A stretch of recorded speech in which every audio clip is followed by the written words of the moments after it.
ফিরে এলাম বিরতির পর আর এই মুহূর্তে বীরভূমের দিকে নজর রাখবো। দুটি বাইকের মুখোমুখি সংঘর্ষ, মর্মান্তিক দুর্ঘটনায় মৃত 5, আহত 2। নলাটির দিকে যাওয়ার পথে রামপুরহাট থানা এলাকায় 14 নম্বর জাতীয় সড়কে দুর্ঘটনাটি ঘটে এবং এই দুর্ঘটনার কবলে পড়ে দুটি বাইকের সংঘর্ষ এবং দুটি বাইকের সংঘর্ষে ঘটনাস্থলে মৃত্যু হয়েছে 3 জনের। আহতদের হাসপাতালে নিয়ে গেলে তারাও আশঙ্কাজনক অবস্থায় তাদের হাসপাতালে ভর্তি করা হয় এবং তাদের মধ্যে 2 জনের মৃত্যু হয়। বাকি 2 জন এখনো পর্যন্ত আশঙ্কাজনক অবস্থায় হাসপাতালে ভর্তি রয়েছেন, তারা চিকিৎসাধীন রয়েছেন। দুটি বাইকের মুখোমুখি সংঘর্ষ আর তাতেই এবার মৃত্যু হয়েছে এমন ঘটনা এবং আহতদের হাসপাতালে ভর্তি করা হয়েছে। প্রথমে এই 3 জনকে হাসপাতালে ভর্তি করা হলে সেখানেও 2 জনের মৃত্যু হয় এবং অন্যদিকে আরও 3 জনের মৃত্যু হয়েছে। অর্থাৎ রামপুরহাট থানা এলাকার 14 নম্বর জাতীয় সড়কে দুর্ঘটনার কবলে পড়ে এই দুটি বাইক এবং মুখোমুখি সংঘর্ষ এবং এই ঘটনায় মৃত্যু হয়েছে 5 জনের, আহত এখনো পর্যন্ত 2 জন। আরো বিস্তারিত জানবো, আমাদের সঙ্গে রয়েছেন আমাদের প্রতিনিধি মনা বীরবংশী। মনা, ঠিক কি ঘটনা ঘটেছে, কি জানতে পারছো? এখনো পর্যন্ত 5 জনের মৃত্যুর খবর উঠে এসেছে। দেখো, একেবারেই তাই সুদীপ্ত। নিঃসন্দেহে ভয়াবহ এবং মর্মান্তিক পথ দুর্ঘটনায় কিন্তু 5 জনের মৃত্যু হয়েছে।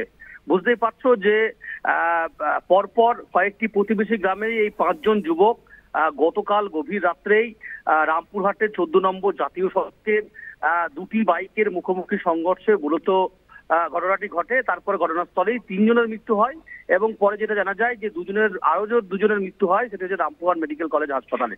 দেখো, যেটা জানা যাচ্ছে যে তুমি জানো যে গতকালকেই একটি কালকে মহরম ছিল। তুমি জানো যে বিষাদের একটা উৎসব বলা যেতে পারে, বিষাদের একটা অনুষ্ঠান, বিশেষ করে মুসলিম সম্প্রদায়ের মানুষদের। সেই মহরম দেখতেই কিন্তু মূলত বেরিয়েছিল এবং যেটা জানা যাচ্ছে যে রামপুরহাট থেকে নলহাটির দিকে একটি বাইক যাচ্ছিল, অপর দিকে আরো একটি বাইক কিন্তু আসছিল। দেখো, যেটা জানা যাচ্ছে এই দুটি বাইকেই মূলত 7 জন ছিল। কিভাবে বাইকে চেপেছিল সেটাই একটা সবচেয়ে বড় প্রশ্নচিহ্ন। 14 নম্বর যে জাতীয় সড়ক, সেই 14 নম্বর জাতীয় সড়কের উপর ভল্লা ক্যানাল থেকে বিনোদপুর যে মাঝখানে, সেখানে কিন্তু এই ভয়াবহ মর্মান্তিক পথ দুর্ঘটনাটি ঘটে এবং তারপরেই দুর্ঘটনার পরই তড়িঘড়ি কিন্তু রামপুরহাট থানার পুলিশ, স্থানীয় পুলিশ ওখানকার ঘটনাস্থলে যায়। স্থানীয় যারা বাসিন্দা, পথ চলতি মানুষ, তারা কিন্তু উদ্ধার কাজে হাত লাগায় এবং দেখো, যেটা জানা যাচ্ছে যে স্থানীয় ঘটনাস্থলেই এই দুর্ঘটনায় কিন্তু 3 জনের মৃত্যু হয়। পরে যে 4 জনকে রামপুরহাট মেডিকেল কলেজ হাসপাতালে ভর্তি করা হয় এবং রাতের দিকে আরো 2 জনের মৃত্যু হয়েছে। অর্থাৎ 5 জনের মৃত্যু হয়েছে এবং এখনো 2 জন আশঙ্কাজনক অবস্থায় হাসপাতালে ভর্তি রয়েছে। অনেক ধন্যবাদ মনা তোমাকে। আমাদের সঙ্গে ছিলেন আমাদের প্রতিনিধি মনা বীরবংশী। আপনাদের জানিয়ে রাখি, মর্মান্তিক দুর্ঘটনা বীরভূমে এবং এই ঘটনায় 5 জনের মৃত্যু হয়েছে। এখনো পর্যন্ত পাওয়া খবরে 2 জন আশঙ্কাজনক অবস্থায় হাসপাতালে চিকিৎসাধীন।